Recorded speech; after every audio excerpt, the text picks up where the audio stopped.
that's definitely an issue I feel very strongly about. As you know, as heck everybody knows, the rates of teenage pregnancy are the highest in the UK compared to Europe, and in England it's the highest in Lambeth, which is actually my own particular area where I come from.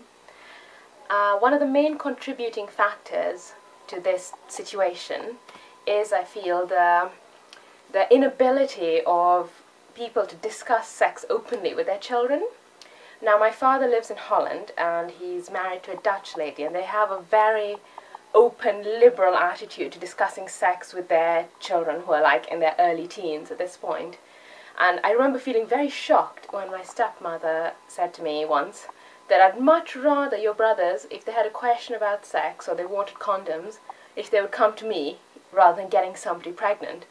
And just the thought of a teenager approaching their mother, a teenage boy, to ask condoms, oh, that's radical talk. But the moment I sat and thought about it, I realized just how sensible it is. That's exactly what you'd want for your child, for them to be comfortable enough to discuss any problems with you, and therefore for you to be able to address these problems before they became an issue or resulted in an STD or a pregnancy. What else? Becoming a teenage mother is, in many respects, like, it puts a young person at a massive disadvantage today. I mean, it interferes with your education. I've seen so many girls in the school I went to in Lambeth get pregnant and drop out, which means that they're then unable to afford, and education's a password to a job and better opportunities. Without an education, the woman cannot provide for herself or for her young, and I'm sure this is what contributes to the children of teenage mothers being much more likely to become teenage parents in themselves. And also, let's face it, as a teenager, you lack many of the skills that allow you to become a good parent. Like, I don't mean to be insulting, but many young people, they're not as emotionally mature, as emotionally ready to have children as they would be if they'd waited another 10 years. So to combat this issue, I think everyone has a responsibility for this.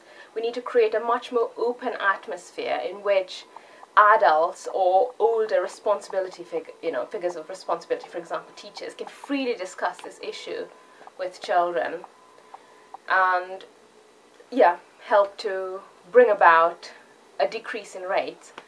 And also, I should mention that studies have shown that sex education in itself is not effective in reducing teenage pregnancies and the occurrence of STDs.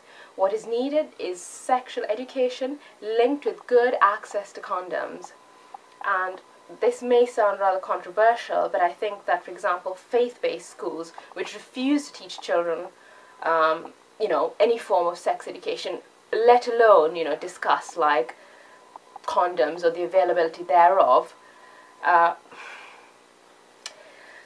there is obviously an argument for respecting people's views, but I do think that in this area, even in faith-based schools, there needs to be some sort of a correct education of young people. What can I say? One of my friends said to me, contraception is a human right, and I think contraception and better education, these are the things that we need to concentrate on and openly. Thank you. You can hide, one you can hide.